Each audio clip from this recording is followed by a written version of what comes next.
Now, I hope to have John Fitzgerald on the line if everything is working okay. Can you hear me, John?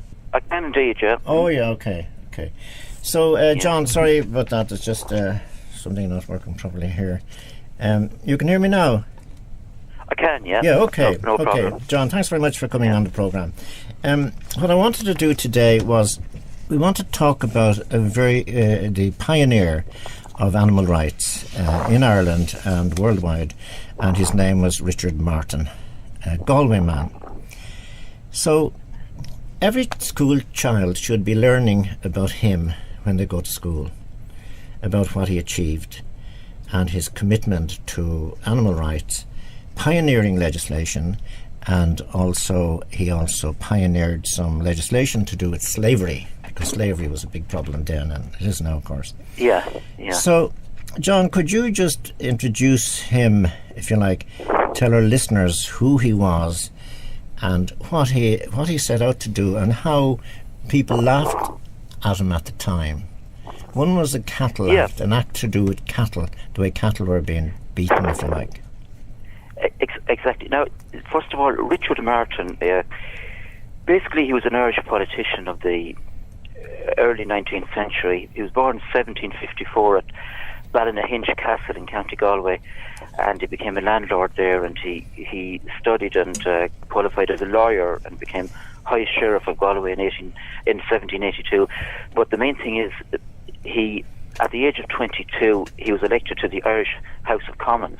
That was in 1776, and he served there with great distinction, campaigning on a number of issues against slavery and for Catholic emancipation, and he was very much opposed to the death penalty in some circumstances.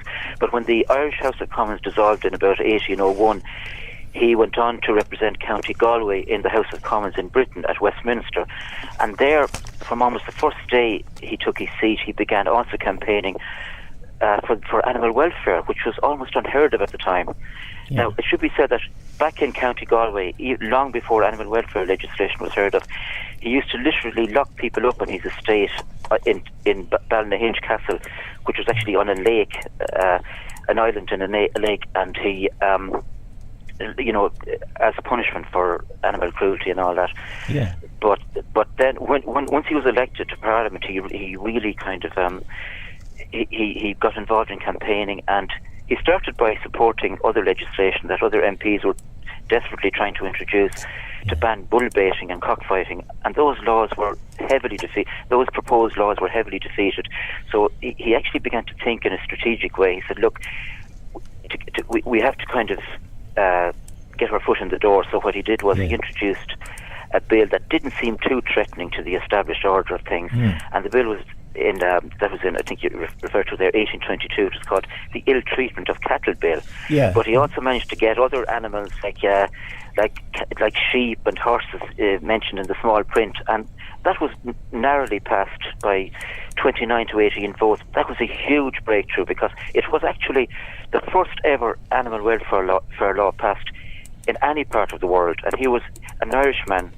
Was the instigator of this, and as a result, animals, at least some animals, were protected for the first time in any part of the world. And shortly after that, people got together, inspired by Richard Martin's political activism, and formed the Royal Society for the Protection of Cruelty to Animals, which was the world's first animal welfare organisation. So he was a huge catalyst for animal welfare, and a really great pioneer, and also in the British House of Commons, he continued his previous work from the Irish House of Commons, campaigning for Catholic emancipation and also for the abolition of slavery. Yeah. Now, he didn't succeed in getting a bill through to abolish slavery, but later in his own, he lived to see the abolition of slavery, which is one of his own great kind of causes, Yeah.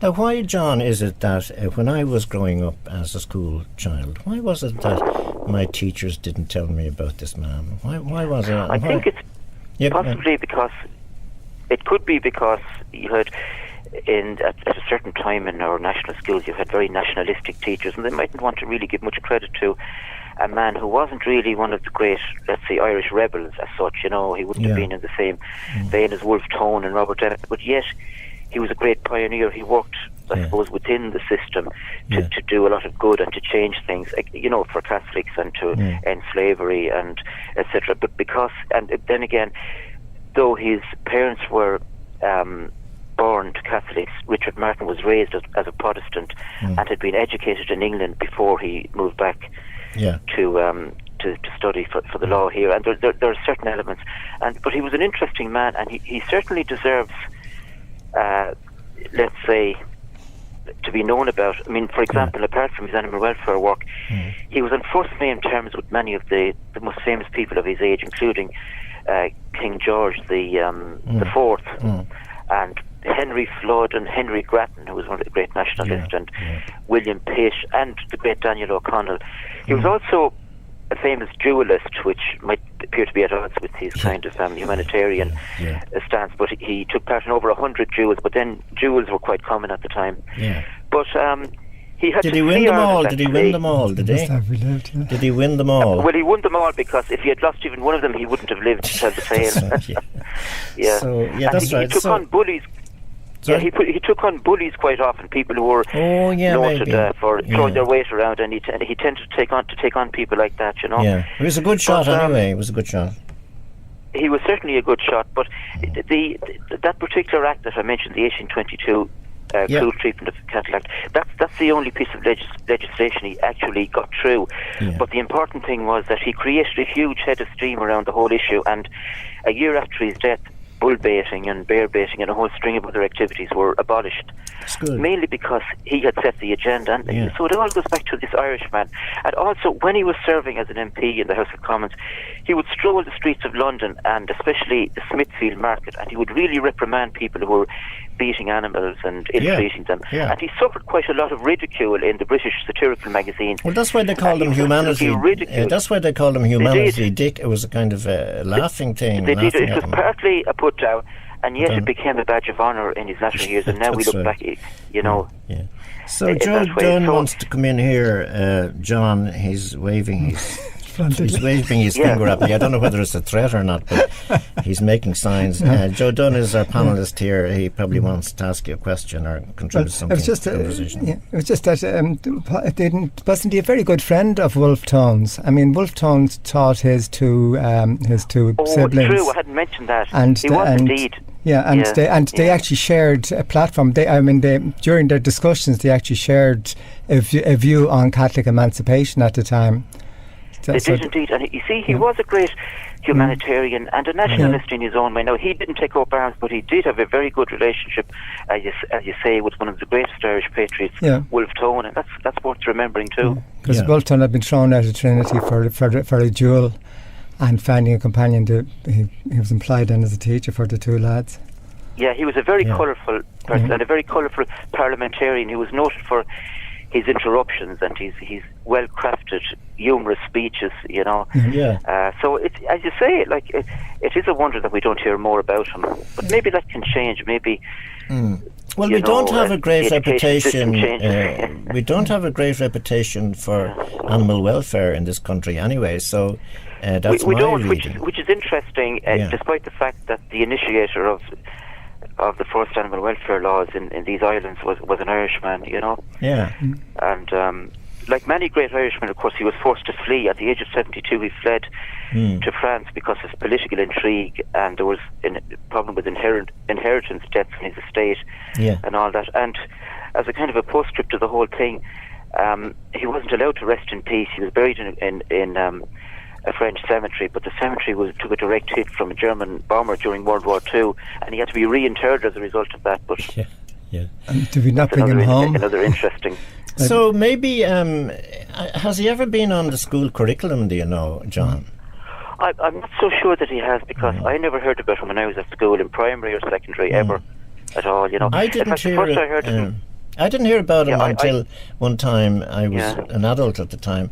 I was visiting Clifton in County Galway, and I saw notice in one of the windows say, you would. In Galway itself, you would, of course. He was actually known affectionately as the King of Connemara at one time, because he was a great political figure there. So what should we do then? I mean, I know you're involved. I think we should have in all the animal. You're involved. I am indeed. I think we should do, as you say, we should do something to honour his memory a little bit more. There should be a statue of him actually, like in Dáil Éireann, I think, in all honesty. Yeah, they should, because there's plenty of them there. He's such a great example. And actually, there are people now who are carrying on his work. Now, whether they'll be recognised as following in his footsteps, I don't know. But, you have people like Claire Daly and Maureen O'Sullivan and the late Jolie Gregory. They've really gone out of their way to advocate animal welfare at no great political advantage to themselves, because there wouldn't be a lot of votes in pushing for a ban on hair cutting. But in the same way that Richard Martin pushed during his lifetime for a ban on bull baiting and cockfighting and badger baiting, and he was laughed at, and yet those activities are now prescribed both in Britain and Ireland, and now the people who push for a ban on hare coursing and fox hunting in the Dáil are also ridiculed, and their bills actually have been heavily defeated. There was an anti-coursing bill moved in 2016 in the Dáil by independent TD Maureen O'Sullivan, and it was defeated by 116 votes to 20, which is a little bit similar to what happened with Richard Martin's bills against bullfighting bull baiting and cockfighting way back. So I suppose we make progress slowly but surely. But when you think about it, humanity or the Diggs or Richard Martin's ill treatment of cattle bill back in 1822. It seems like a long time ago, but in historical terms it's recent enough. Because for all those previous hundreds and indeed thousands of years, there were no laws protecting animals. There were decent, humane people who would have protected animals and helped them in various ways and advocated kindness, like you had St. Francis and you had people all going way back to Roman times, but you didn't have any legislation, and this is still relatively recent, So basically you're involved in a lot of campaigns, campaigns against coursing and all this kind of stuff. You're involved on a regular basis, aren't you? That's it, and actually right now there are hundreds of hares on a race course outside Clonmel, and people wonder what our hares doing on a race course, and they're waiting actually for the national coursing event, the 3-day coursing event that comes up next month. And here's another blood sport which we have in 2019, so we have a long way to go. And it isn't just legislation, it's attitudes. The schools, one way that the schools and the education system could honour the memory of Richard Martin is by having sort of something about animal welfare on the school curriculum, advocacy against cruelty. Nothing really oppressive or anything, but just something to create an awareness that animals are sentient beings, and to avoid some of the more really grotesque ill treatment that we hear about. We hear about it all the time, every day, of course. Horses being abandoned on the roadside, and cruelty to cats and dogs and all sorts of stuff like that, which was around in his time as well, and we still have it, And we have the fur farms as well, haven't we? And we have the fur farms, and there's actually one of the political parties has a private members bill coming up on fur farming. Now, as to whether it'll get passed or not, we don't know. But maybe whoever is moving that bill might invoke the memory of Richard Martin. That might be an interesting angle. They should, angle. really, because I can't understand why he's not spoken about on a regular basis. I just can't figure it out. I think that even having this discussion on this particular radio station, I think you're helping to create an awareness of his achievements, and maybe people will take notice. Oh yeah, I'm absolutely fascinated by what he achieved, and he was a pioneer, because everybody else was behind him. He was ahead. How I came across Richard Martin was an American woman called Siobhan Lynham wrote a very comprehensive biography of the man. And now I don't know if the book is still in print, but anyway, Siobhan Lynham, a very, very authoritative, scholarly biography. Also very readable, his whole career there, his involvement with the various humanitarian causes, apart from animal welfare, is all detailed. So that's a book worth looking up, I think. What's the name of it? Do you know? I'm not sure. Well, Siobhan Lynham anyway is the author. So Siobhan, I think it's Humanity Dick, something like that. I think that was just the actual name. That was given to him is the title of the book. Joe, do you want to come in again? I was just going to say that it's a pity that we have to wait for the Americans to honour the Irish dead, because A. Russell is the same. He's practically written out of history too. And the Americans they publish his works every 10 years or so. They just litter the market with his works. So why do we always have to wait for other people to do it rather than do it ourselves? And the other thing is, should we not have, like in the animal welfare shelters, where the Society for the Prevention of Cruelty to Animals and all that, should they not at least have recognition to this man in their premises? They stick a biography of him there and say because he did. His political activism led to the foundation of the RSPCA in Britain. So the RSPCA's equivalent in Ireland might consider taking up that idea. Well, even the one in Britain as well. I don't see why not. I mean, he was the first of his kind. He was the first one to get animal welfare put onto the political map. Yeah. Is it the fact that we tend to forget the people who were there at the start of things? We tend to forget them and just look at what's happening today. Is that the case? Yeah. So I think we need to reclaim Richard Martin for Ireland. He should really be in Ireland's historical roll of honour, and he should be recognised. Yeah. Without a doubt. That's right. I mean, I cannot understand. I mean, I was on a visit to Galway maybe about 20 years ago, and I just happened to see a notice in one of the shops, and only for that, I mean, I mightn't have been aware of him at all. And I mean, I just feel angry that nobody told me about him when I was in school and when I was growing up, because... And by the way, when you hear about animal welfare and laws, some people think that anti-cruelty laws are oppressive because they clamp down on people who might not be aware that they're being cruel to animals or that traditions may be involved. Yeah. And here's something a lot of people might know about Richard Martin. He was so kind in his personal dealings on a one-to-one basis with people, that he felt sorry for people who were then convicted under his own law of cruelty to animals, and he would sometimes pay their fines. Which is an extraordinary display of humanitarianism. That's right, I mean, he was a real humanitarian, and the fact that he fought against the slavery and for Catholic emancipation. And as you say, was he a friend of Daniel O'Connell, was he? He was, among other people of the time, Yeah. So maybe if it goes out then to our government people, that they might have a look at this and give this man the praise and credit that he's due as one of our heroes.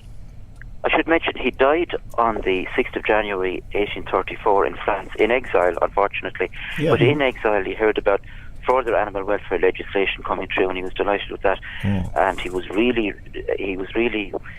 sort of relieved to hear that slavery had been abolished. Obviously, again, partly because of his initiative, because slavery was very strong and it was defended thoroughly and vigorously in the House of Commons by many of the same MPs who were in favour of bull baiting and all the other stuff.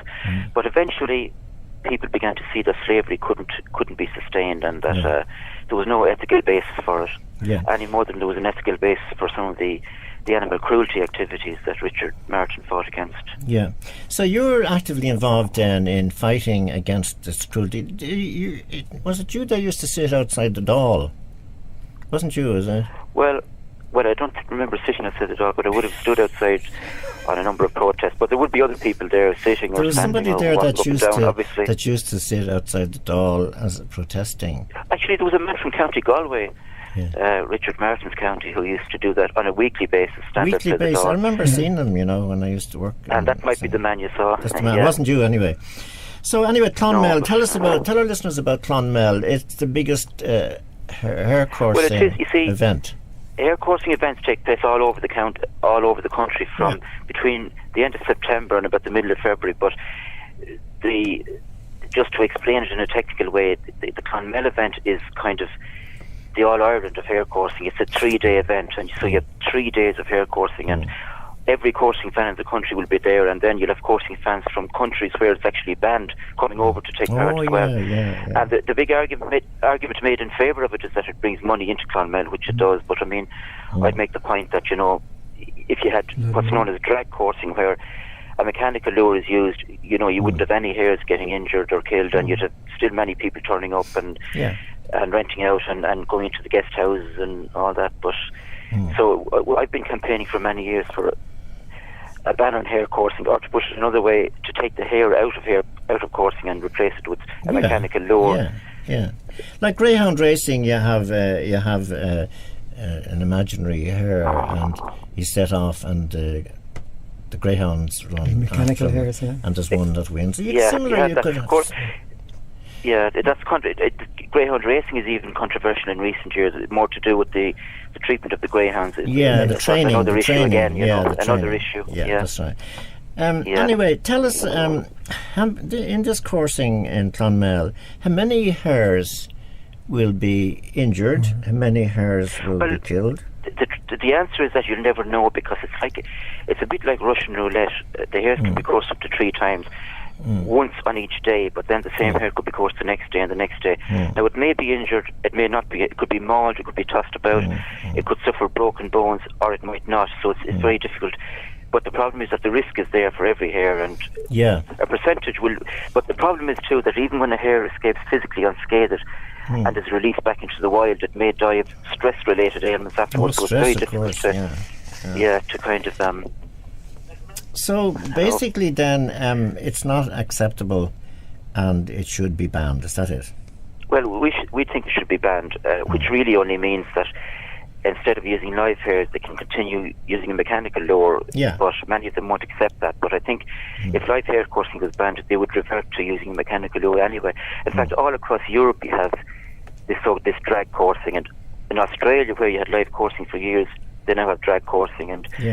They don't ever look back, and they don't ever say, look, we want live coursing back. There's really no need to cause unnecessary suffering to animals. I suppose that's the essential message. So the way it works, just want to say, the way it works basically, John, is that a hare is set off and 2 dogs are set off after the hare. So whichever dog turns the hare first, that has won that competition. Is that, and then he would win against others. So it's not the actual purpose. Like killing the hare or injuring the hare isn't an actual objective at all. It's something that happens as now the 2 dogs can land on the hare. It's a side effect. It's a side effect of it, and I wouldn't have any problem clarifying that. But at the same time, because it happens so often, that's the problem. And our point would be that you don't really need to do this at all, and and like if you had drag coursing, not only would hares not be injured, but you could actually have it at any time of the year. There wouldn't need to be a closed season for hares or anything, and you wouldn't need to have wildlife rangers in observing coursing events or anything like that. Okay, do you think then changes could be brought in to make it more humane? Like, for example, if the hare had a better chance, the dog could turn the hare. Well, the greyhounds wouldn't be landing on top of the hare and half savaging them before. What you do see at some coursing events, the slipper, he's the person who releases the dogs. He can count to between 3 or 4 up to 10, whatever. But if he gives what's known as a longer slip to the hare will have a better chance. But the unfortunate thing is that this is at the discretion of the slipper. He can do it, or if he feels like it, and he doesn't have to do it. And so you see some hares reaching the escape before the dogs are even halfway across the field at one coursing event, but at another they'll catch up within a few seconds, and it's kind of it's not. Anyway, you think it can be improved before it's banned, do you, John? You think it can be improved? No, I don't. I wouldn't be too confident. I'd still prefer to see basically the live hare replaced with a mechanical lure, which would amount to a ban. But at the same time, in the eyes of reasonable people, it might be seen as simply an innovation, Okay. So we'll talk about this again anyway, John. We have to finish now, unfortunately. John Fitzgerald. What's your organisation, John? Are you in a particular it's a campaign for the abolition of cruel sports. What's it? What are the letters for that? That's CACS, CACS, okay. So listen, John, thanks very much for talking to us. Go on, our next outing is the protest outside Clonmel. Will be on February the 3rd. We'll be protesting outside Clonmel. It'll be a peaceful protest. And I suppose maybe we'll be invoking the memory of Richard Martin. Do that, and get people with big placards and put on a film or something like that of, not necessarily in Clonmel, but put on a film. It's a good idea. So that was my idea. I have to claim copyright and all that now. Okay. Right. Thanks very much, Thank John. you very much. Thank you. Okay, bye. Bye. So that was John Fitzgerald there, a great animal rights person in the league of Richard Martin, because we're very much aware of the great work that he does. We have to take a break now on Enviro. You're listening to Enviro, your environmental program broadcasting near 90.3 FM Northeast Access Radio.